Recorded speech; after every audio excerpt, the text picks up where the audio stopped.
My name is Justin Nace, and I play drums for PVRIS. Came in to check out the new shop and see what's going on with it, and I'm absolutely blown away. It's crazy. This new shop's awesome. I feel like I was probably back in like early high school, you know, like in terms of me getting into drums and stuff was, you know, had been playing for a while and whatnot, but you go to different concerts and you see these bands that you're a massive fan of and they're up there playing SJC kits and seeing that it's like, not your standard, you know, hey, this is like what you would find on like Guitar Center or what you would see like for, I don't know, Aerosmith or something like that. It was just like something very unique, and all these different drums were like so original looking, and it was just very intriguing to see. And you're like, well, you know, Ryan from All Time Low's playing this kit. That's sick. What is this all about? And that's kind of where I feel like I had started to see SJC, you know, become, you know, in more of like that, the rock and alternative scene that I was into at a younger age. And that's where going to these shows and you get to see some of your favorite artists playing these drum kits. I first reached out to, I believe Mike, or it was one other person at the time. And this is back in, I got my first drum kit from SJC back in 2011. It was back when they were at the old place in Dudley. It was super small. I mean, I feel like this showroom is bigger than the actual entire warehouse of shop that I was before, but it was a ghost black satin stain, like dark kit. It was a 12x9, 22x20 kick, 16/16 floor, and that's all I had at first. And absolutely thrilled with it. One of those things where it was just like, this is the first real kit, and approaching them was so easy. They were like, you know, talk to me as if they were talking to anybody else in terms of their artist, you know, and that was a really genuine, nice thing to see from a company that you would expect that, you know, could have a lot higher egos than something like that, you know. Yeah, my two iconic snares. First actual custom snare drum I had ever got was the Jurassic Park snare. That was back in, I think, 2012. Still at the old shop and everything, and I had hit Mike up about it, and I was just messing around with, you know, Photoshop and stuff. I went to school for graphic design, so I was, not that I'm using that anymore, but I had made up a logo of Jurassic Park and SJC, kind of combined it, and I had sent it to Mike, and he was like, if you're not using this, I'm gonna take it. Like, I love this. And he's like, I wanna build this snare for you.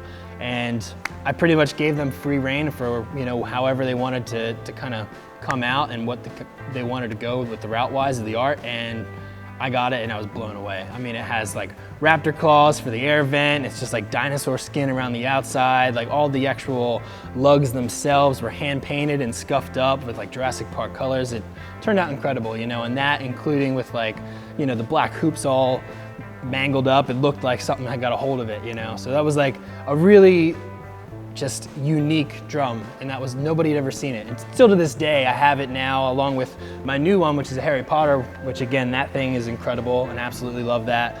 I get compliments every single show we play. Someone's always like, what is that? And they need to come up and take pictures of it, whether they're fans of Jurassic Park or Harry Potter. It's just, they love it, you know, so it turned out awesome. The newest kit that I actually just got was, got earlier on this year, and totally thrilled by it. The new shells that you guys are using with the M5, incredible. The thing sounds phenomenal. Really big fan of that. In terms of the actual specs, it's a 22x20 kick, 13x9 rack, which I wanted to go a little bit bigger. Really nice sound, good resonance, you know, nice boom to it, and then 16/16 floor. But it is a white satin stain, but it's a distress stain. It's so you can kind of see some of the wood grain through it, which I really love. Went with like aged white inlays, both on the actual 2.3mm hoops and on the wood hoops on the kick drum. So it's a nice classy finish with like an antique brass hardware. And I ended up going with a barn owl on the front of it.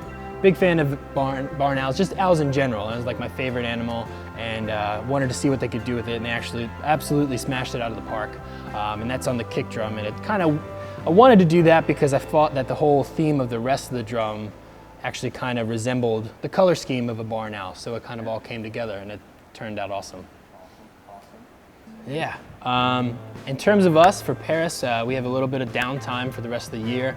Just a couple shows here and there, one of end of September, one end of October.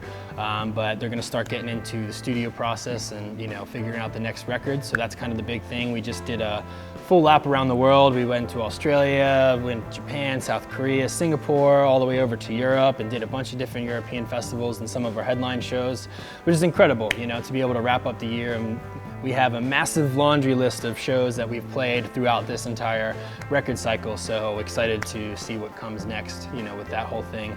In terms of me, for new drums, I mean, if I had an endless wallet, I feel like I would be here all the time trying to come up with different things, but yeah, intrigued about a lot of different snare drums. I mean, that's kind of, I think, for the next option, I might want to try to do some kind of metal snare drum, whether it be, you know, copper, aluminum, or brass. There's so many different options that you guys offer, you know, and not only just that, but then you have color schemes to think of. So it's, my brain's always working, so I'm sure I'll come up with something. Any advice for up and coming drummers and whatnot? I mean, all I could say is I feel like grinding it out as much as you can and just, you know, networking, you know, meeting people and being that person that's could be remembered in one way or another, whether it was just your presence with that person or your experience of just being a nice guy. I feel like in the music industry that goes far, because you start to realize how small the music industry is. There's tons of people out there and everybody has either worked with somebody or toured with somebody along the way, so kind of everybody knows everybody. So I feel like, you know, if you can kind of keep your head down and just do the best that you can and make sure that you're a good person in the same time, that's going to be the best thing in terms of, you know, trying to push that career further with that.